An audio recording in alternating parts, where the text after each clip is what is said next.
Natiq bəy, xoş gəlmisiniz Parlament 2015 verilişinə. Təşəkkür edirəm. Bildiyimiz kimi qarşıda Milli Məclis seçkiləri gəlir və real hərəkatı da bu seçkilərdə öz namizədləri ilə iştirak eləyəcək. Ümumilikdə bilmək istərdik, seçkilər necə gedir, təbliğatınız necə gedir, hansı işləri görürsünüz? Bunun haqqında bizə məlumat verərdiniz. Real hərəkatı 17 öz namizədi ilə və 7 də digər müstəqil şəkildə namizədliyini vermiş şəxslərin dəstəkləyəcəyi haqqında bəyanatla seçkilərə qatıldı və namizədləri qeydiyyatdan keçmiş real üzvlərinin sayı 11 nəfər oldu. 3 nəfərin namizədliyi qeydə alınmadı, 2 nəfərlə də bağlı sənədlərin xaricdən gətirilməsi, onlar xaricdə olduğu üçün, gecikdiyi üçün onların imza toplama kampaniyasına start verə bilmədik. 11 namizəddən 1 nəfər, yəni real idarə heyətinin üzvü Erkin Qədirli namizədliyini geri götürdü müxtəlif səbəblərə görə və 10 namizəd hal-hazırda təşviqat, təbliğat kampaniyasını aparır. Hərə öz dairəsində təbii ki, bu işi görür və amma koordinasiya olunmuş şəkildə, mərkəzləşdirilmiş şəkildə real hərəkatının mərkəzi ofisindən, seçki qərargahından bütün işlər koordinasiya olunur.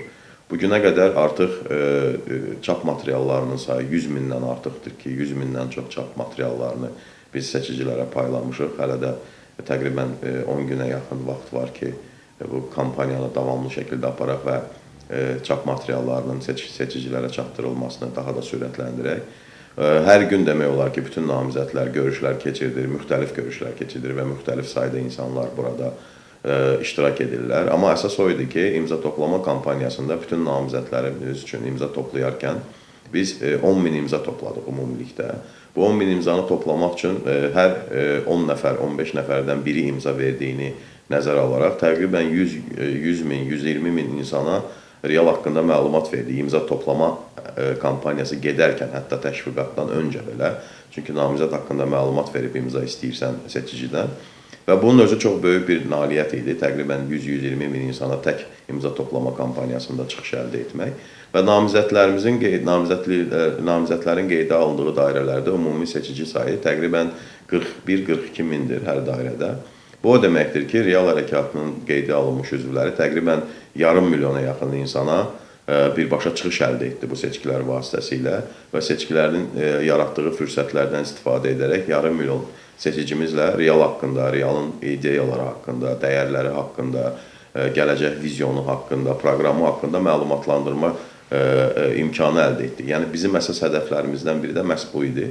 Ona görə də təşviqat kampaniyasında tək namizədin tanıtımı deyil də, realın tanıtımı üzərində qurmuşuq bütün təşviqat kampaniyasını və bu daha uğurlu nəticələrə gətirib çıxarmağa kömək eləyir. Çünki insanlar tək bir namizədi deyil, namizədin arxasında duran, namizədin təmsilçisi olduğu siyasi təşkilatın dünya görüşünü, baxışlarını, iqtisadiyyata, siyasətə, ölkədəki gedən vəziyyətə, gedən problemlərə baxışını bilmək daha vacibdir. Yəni biz də bunu nəzərə alaraq seçkinin yaratdığı fürsətlərdən istifadə edərək məhz realın təbliğatı üzərində bütün fəaliyyətimizi qurmuşuq. Siz özünüz fərd olaraq hansı seçki dairəsindən namizədliyinizi irəli sürmüsünüz?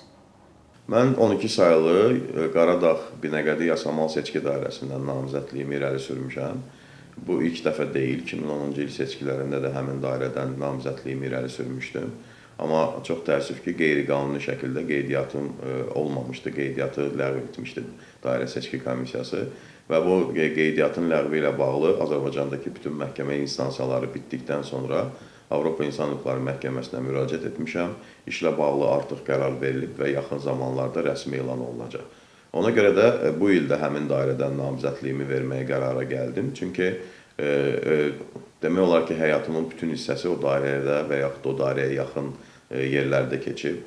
17 ilə yaxın özüm Yeni Yasamalda yaşamışam. Yeni Yasamal həmin dairəyə daxildir və ən çox seçici olan, yəni dairədə ən çox seçici yaşayan yerlərdən biridir. 17 il həmin yerdə yaşamışam və yaşadığım dövrdə Yeni Yasamalın problemləri ilə bağlı qonşularla, dostlarla bir yerdə bir neçə aksiyalar həyata keçirmişik və bu orada yaşayan insanların bir çoxları artıq tanıyırdılar.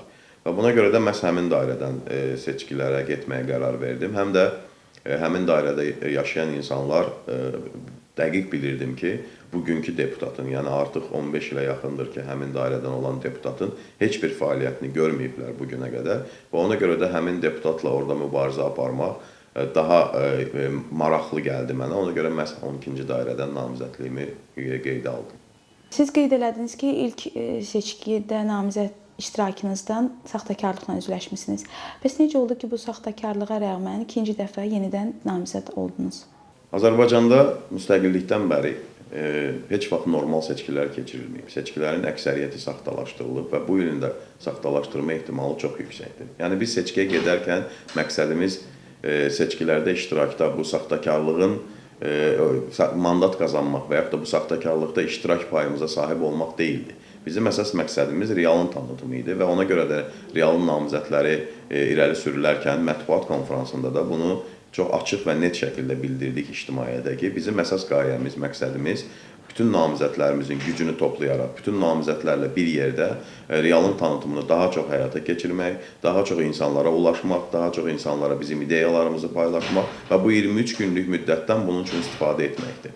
Yəni bu 23 gün müddətində müəyyən fürsətlər, pəncərəsi açılır ölkədə, insanlarla görüşmək üçün müəyyən fürsətlər yaranır və real hərəkatının namizədləri də bu fürsətlərdən istifadə edərək daha çox seçici ilə, vətəndaşla təmas qurmağa çalışır və bizim təbliğatımızın böyük bir hissəsi namizədin şəxsiyyəti üzərində deyil, real hərəkatının dəyərləri və ideyalar üzərində qurulub. Yəni bu saxtakarlığın olub-olmamağının bizim verdiyimiz qərarda heç bir əhəmiyyəti yoxdur. Onsuz da biz buna seçki kimi baxmamışıq, sadəcə fürsət kimi baxmışıq ki, bu fürsətdən istifadə edib öz ideyalarımızı daha geniş kütlələrə yayaq. Seçicilərlə görüşərkən hansısa maneələrlə üzləşirsinizmi? İmza toplamada oldu, ciddi baneələr oldu. Hətta bizim idarə heyətinin üzvü Xalid Bağırov, tanınmış hüquqşünas Xalid Bağırovun namizədliyi qeydə alınmadı.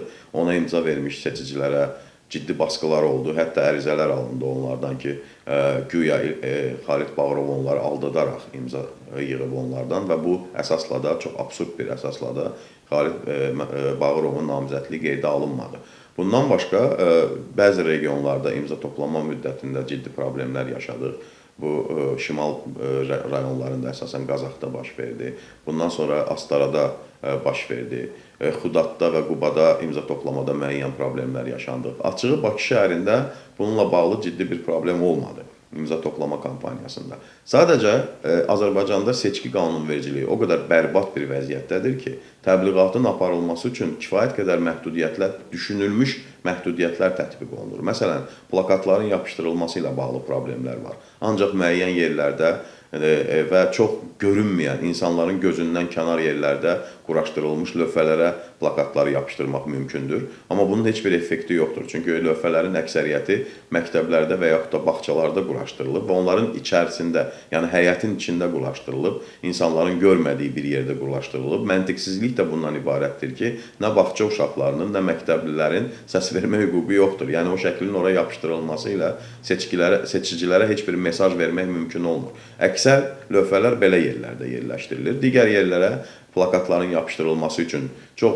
çətin prosedur qaydaları müəyyən olunub, mütləq icazə alınmalıdır mülkiyyətçidən və bəzən elə hallar olur ki, mülkiyyətçi ümumiyyətlə bilinmir kimdir. Məsələn, hər hansı bir bələdiyyənin ərazisində, hər hansı bir ağaca mən plakatımı vurmaq istəyirəmsə, bu ağac kimin mülkiyyətindədir? Mən kimdən icazə almalıyam? Yəni, bu tip problemlər var. Amma bütün bu problemlərə baxmayaraq biz çalışırıq ki, təbliğat dönəmində heç olmasa yaranan bu fürsətlərdən maksimum istifadə edək. Dediyim kimi, hədəfimiz yarım milyon vətəndaşa çıxmaq idi bu seçkilər vasitəsilə və bu hədəfi də çatmışıq artıq demək olar ki, bu hədəfə çox yaxınıq və yarım milyon insan əlavə olaraq real haqqında, realın dəyərləri haqqında, realın proqramı haqqında artıq məlumat əldə etmiş oldu. Namizədlərin çoxsu öz çıxışlarında, seçicilərlə görüşlərində vədlər verirlər. Siz real hərəkatı olaraq görüşlərinizdə real olaraq hansı işləri görəcəksiniz seçildiyiniz təqdirdə? Biz seçicilərə birbaşa həmin dairə ilə bağlı vədlərin verilməsini biraz arxa plana atdıq. Çünki Azərbaycan reallığında deputatların, sadəcə Azərbaycanda çox təəssüf ki, belə bir fikir formalaşdırılıb ki, deputat yol çəkməlidir, dam düzəltdirməlidir, su çəkdirməlidir, kanalizasiya xətti çəkdirməlidir. Əslində bunların hamısı icra hakimiyyətinin və icra strukturlarının birbaşa vəzifəsidir.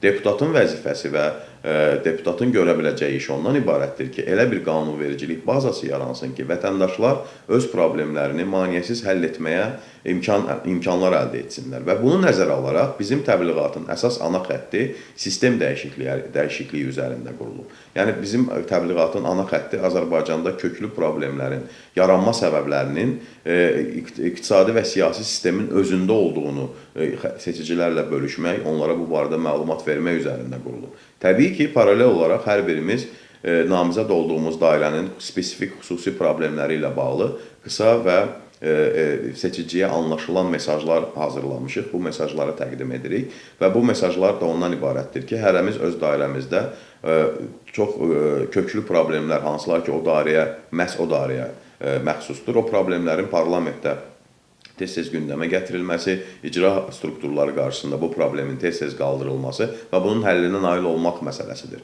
Məsələn, regionlarda bəzi yerlərdə su problemi var, bəzi yerlərdə içməli su problemi, içməli su ilə bağlı ciddi narazıçılıqlar var. Bu həmin regionlarda, harada ki, o namizədlərimiz bu həmin dairələrdən namizəddir. Bu sosial məsələləri, işsizliklə bağlı, kommunal məsələlərlə bağlı önə çıxardaraq bəzi mesajlar yazıblar. Amma ana xəttimiz, bir daha qeyd edirəm ki, ümumi ölkədə sistem dəyişiklikləri üçün hesablanmış realın proqram sənədləri və ideyalardır. Əsasən bunun üzərində qurmuşuq bütün təbliğatı. Sonda seçicilərə sözünüz və seçki haqqında fikirləriniz. Seçicilərə sözümüz və tövsiyəmiz, ümumiyyətlə yanaşmamız bundan ibarətdir ki, bütün görüşlərdə də bunu təqdim edirik. Seçici özünə inanmalıdır, öz səsinə inanmalıdır, öz səsinə güvənməlidir. Azərbaycanda bütün problemlərin kökündə seçki institutunun məhv olunması dayanır.